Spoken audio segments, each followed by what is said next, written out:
Good morning. Well, last Friday, US Congress made history by the defeating Republican resolution in a Republican majority Senate. The Obamacare resolution, even the skinny repeal, was rejected because three senators voted against it, three Republican senators. So US Congress failed to repeal. Replacement is a second matter. But did they really fail to do so? Yes, they did, but not their attempt was successful. Any chief executive, given the powers and capability, can always dispose of these issues in a very, very easy manner. And if the chief executive happens to have the powers of the US president, then even all the resolutions and all the decisions of the Senate lose all their meaning. Yes, Senate failed to do so, but President Trump had said, let Obamacare implode. And he is making it implode. It's already in the process of failing, and it is failing deliberately. Trump can take 5 steps, and he has started taking them, which none of the media is reporting. To ensure the success, there are certain conditions are necessary. Legislature can pass a law, but if the executive doesn't implement it, what can the legislature do? I remember US President Andrew Jackson once had this issue. The Supreme Court passed a decision against his executive order. And what he said was, well, the Supreme Court has liberty and freedom to take a decision, but let them implement it, because they cannot implement it without my agreeing to do so. So what Trump can do and is doing, first is weaken the enforcement of the individual mandate. Obamacare has about 80 mandates.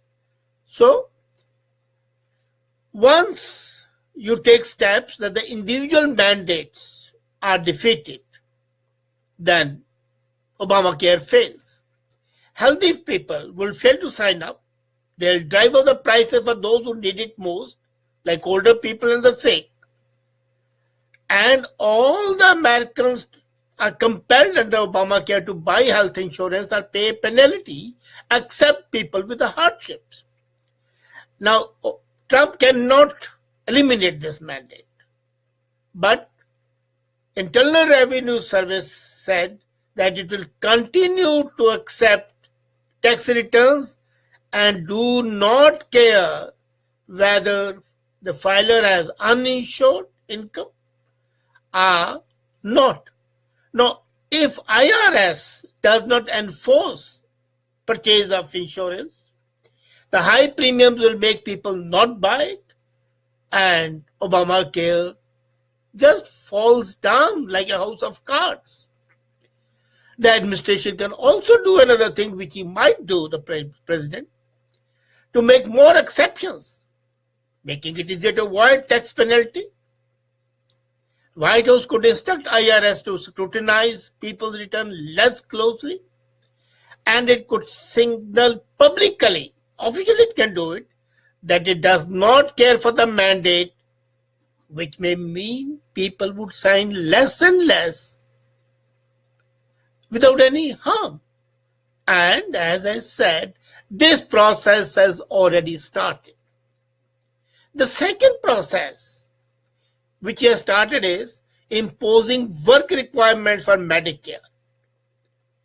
People who have gained coverage through Medicaid expansion will not be able to receive or participate under this program. Under the Affordable Care Act, 31 states expanded Medicaid in the future. And Trump could easily allow those to apply work requirements or charge premiums. Now, work requirement is that those people must be working. So unemployed people cannot get it. So, and if the premium is charged, people would not afford it. What they easily do, the White House, they can issue a waiver of the normal Medicaid rules. This will make many people not utilize Medicaid. And again, President Trump has done it. In March itself, the Health and Human Services Department had said that it would open and to receive states' proposals, work requirements for Medicaid. Now, if the 31 states out of 50 are doing it, even if 20 are doing it, even if 10 are doing it, Medicaid fails. And Medicaid, along with Medicare, are the two major props of Obamacare. The third is failing to advertise or outreach. Now, if you don't have an outreach, the number of the Americans learning about the Affordable Care Act would be reduced and they will not sign. The last sign-up period for Affordable Act ended 11 days after Trump was inaugurated. And during these days, Trump has already done it.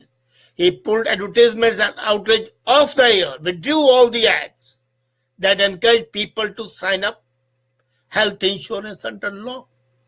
In the last few years, large number of consumers generally signed up just before the deadline. And now, 11 days before the deadline, Trump takes an oath. And in those 11 days when 90% people sign,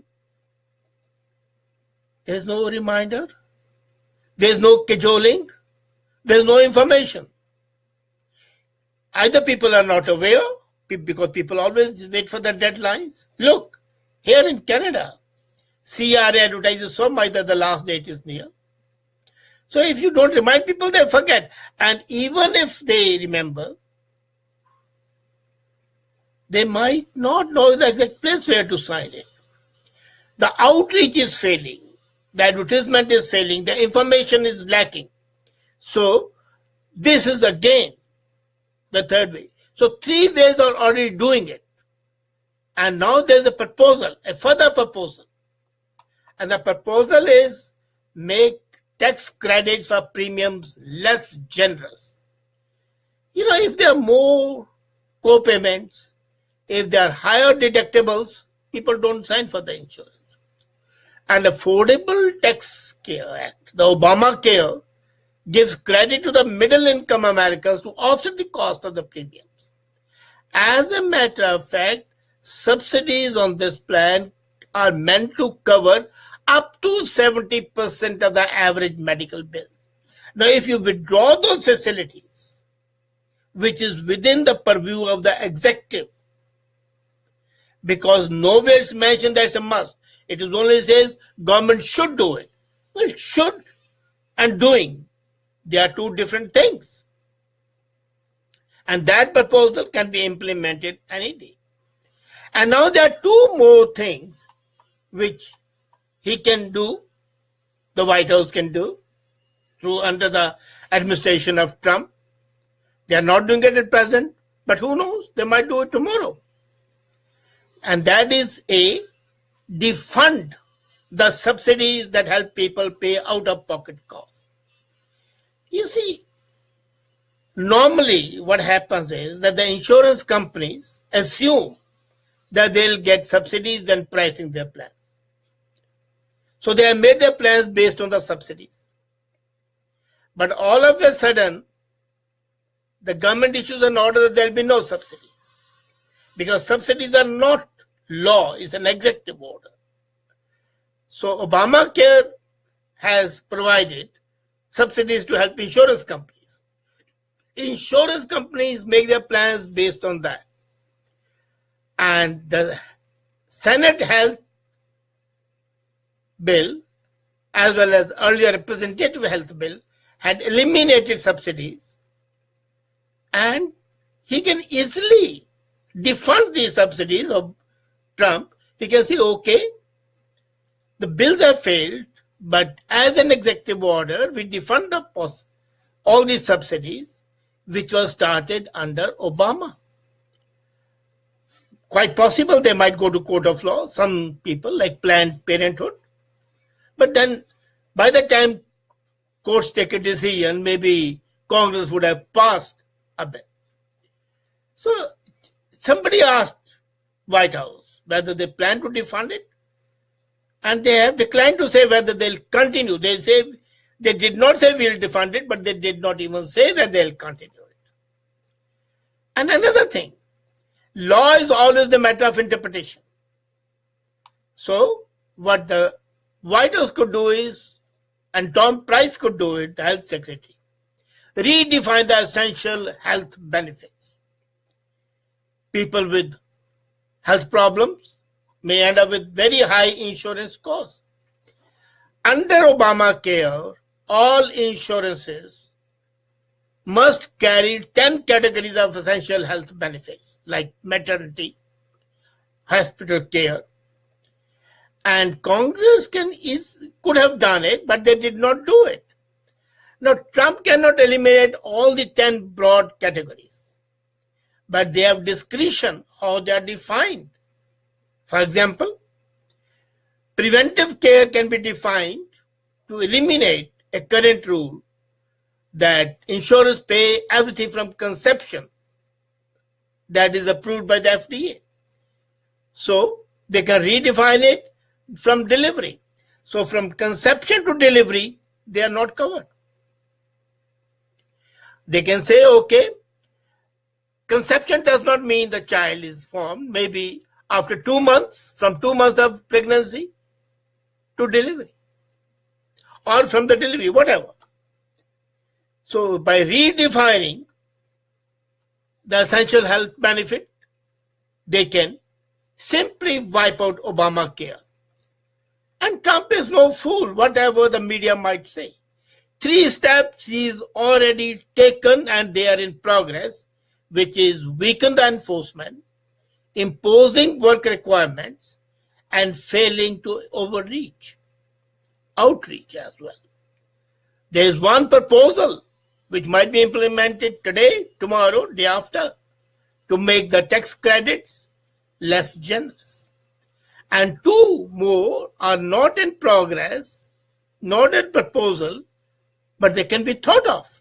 So these 5 steps basically can knock the bottom out of Obamacare, and without Senate or House taking a step, Obamacare can meet its own death.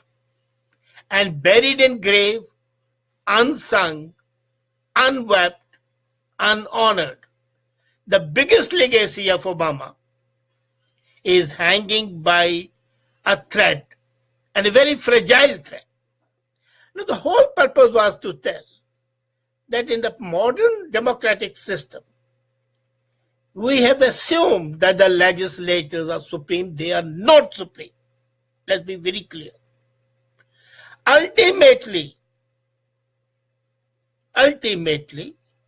the executive, the performing branch of the government has power. I don't disagree that executive, as long as it has majority, would be successful. And at least for 4 years, Trump or Trudeau here have nothing to fear due to their term. The ultimate sovereign is the people, the electorate. And we know how the electorate functions. So, the real power is with the executive. With judiciary even, if the executive is determined, it can put roadblocks. As Andrew Jackson said, let the Supreme Court give a decision, but can they implement it? They cannot.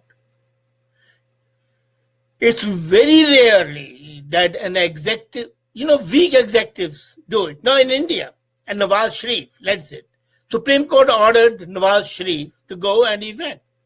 In India, the High Court ordered Indira Gandhi to go and she did not go. There was a primary difference